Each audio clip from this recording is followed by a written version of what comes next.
Welcome to She Sells Radio. All right, my friend, if you have been following along in real time, we are on day 4 of the Finish Strong Challenge, which I know I've been talking about like the last 60-ish days of the year because it's November and December.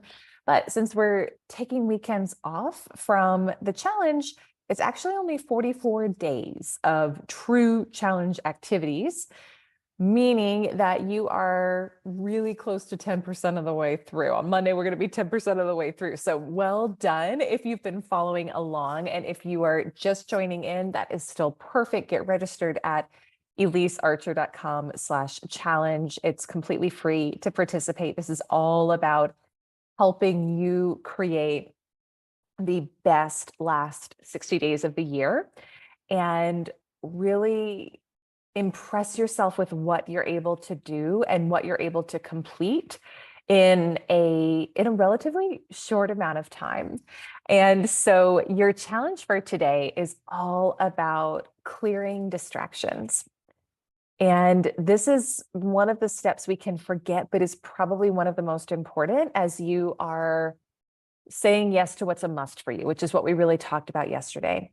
And here's the thing, sometimes distractions can be things that are good in our lives. Like I literally today am making the judgment call to cancel something that I was planning on hosting next week because is it in the grand scheme of things, it's not 100% the best use of my time if I'm as fiercely committed to the result by the end of the year that I am. And so sometimes there's things that we've said yes to that we actually have to say no to, or there's things that seemed like a good idea, when we weren't super clear on our focus and our purpose. And and now that we are, we're like, oh, that's probably not the best use of my time. I'm not saying to be out of integrity. I'm not, that's not what this is. I'm a big believer in always having integrity in your word, but it is about looking at what have I allowed into my energetic space, onto my calendar, that's really just not in alignment with where I'm going. And that's the type of distraction that we get to clear today. So what I want you to look at is in terms of, let's think about it in categories, in terms of thoughts, thoughts, feelings, actions. What is not in alignment with your non-negotiables?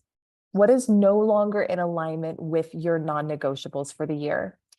And I think you could even do it as a kind of like a spreadsheet or like a 3-column sheet in a journal of thoughts, feelings, actions. What is it that it's time to clear? And this is getting really self-aware and looking at, is there a result that I'm calling in before the end of this year that I'm saying I want to accomplish, but I'm thinking thoughts about what happens if it doesn't happen?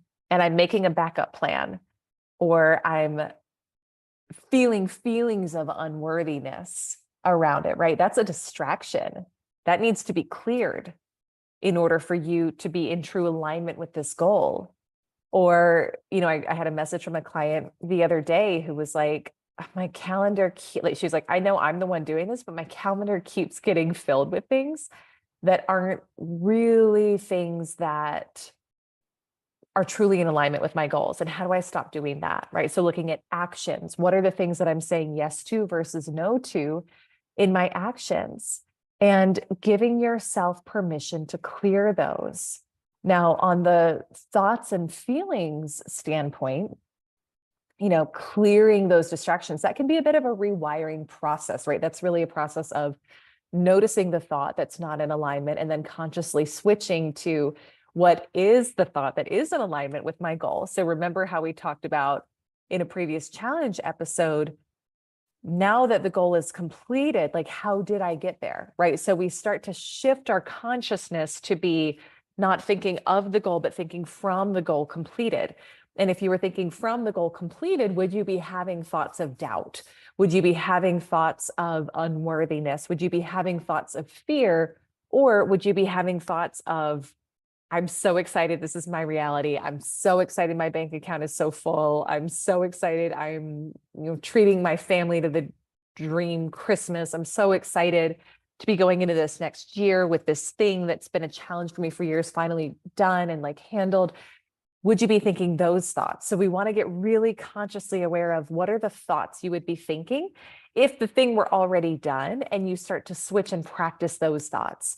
As you practice those thoughts, your emotions will naturally raise because your thoughts trigger emotions in your body. And so if you notice any emotions that aren't in alignment where you're going, the key with that is to start really consciously shifting the thoughts, and the emotions will follow. And then in terms of an actions standpoint, you know, it's it's really about less is more. And what I mean by that is less kind of spread out all over the place and more focus.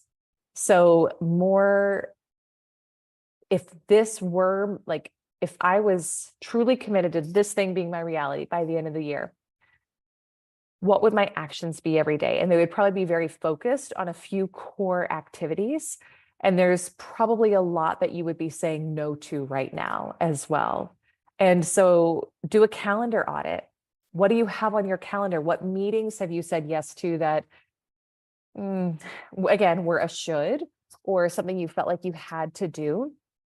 And you can, with grace, usually, I mean, you got to have some context for this stuff, right? So I'm just saying, in general, with grace, you can go back and say, you know what,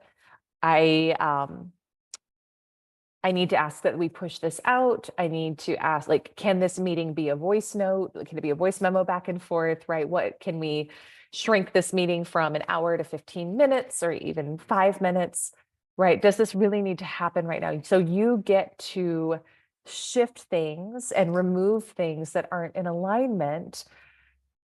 Again, honoring integrity in your word, but being able to say and take, one of my friends and mentors and colleagues, Rory, would talk about, like, take everything off your calendar and make it fight its way back to get on, fight its way to get back on your calendar. And I love that perspective.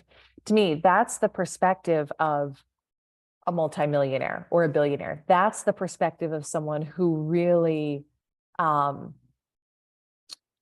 values his time. And it's you having that same level of self-worth to value your time accordingly. And then also auditing, like, what else is taking up my attention right now? What are the other distractions that are taking up my attention? Auditing your social media list, auditing your attention list. Where are you investing attention that's either telling you that what you want can't happen, or that's just dragging you down energetically, that's getting you into comparison mode, that's not in alignment with your goal? Get rid of it, clear it. It's like a spring cleaning, but it's an end of year cleaning, right? Really, really giving yourself the permission to clear out and clean any distractions. And then if there's anything, we talked about this, I think on day 2 of the challenge, like, do you need to forgive yourself for something, or do you need to tie up an energetic loose end? I would look at, are there any energy drains in my life right now where, like, I keep going back to the past. Whether it's a person, whether it's a situation, whether it's something you did, and what needs to be done to complete and clear up the energy in that situation so that you can just fully focus on moving forward. Because that's really what looking forward, not backwards, is in terms of the challenge. So this is day 4 of your challenge, is to clear distractions. And what I want to invite you to do for today is to share one distraction that you're going to clear on social. Tag me. I'm at Elise Archer on all platforms. Use the hashtag #SheSellsChallenge. And remember, if you're not yet signed up, get registered for the challenge at elisearcher.com/challenge to be included in our prize drawings, to be notified of how to participate in those, and to get the weekly workbook that we're creating for you as well to help you stay on track with the challenge and with the activities. I am so excited to be on this journey with you. I hope you're enjoying this. You can also always send me a DM and let me know, like, How is this going for you? What questions do you have? I want to support you in this and really finishing this year so strong. So until day 5, wishing you a really, really beautiful rest of your day. And I will see you on day 5 of our challenge coming.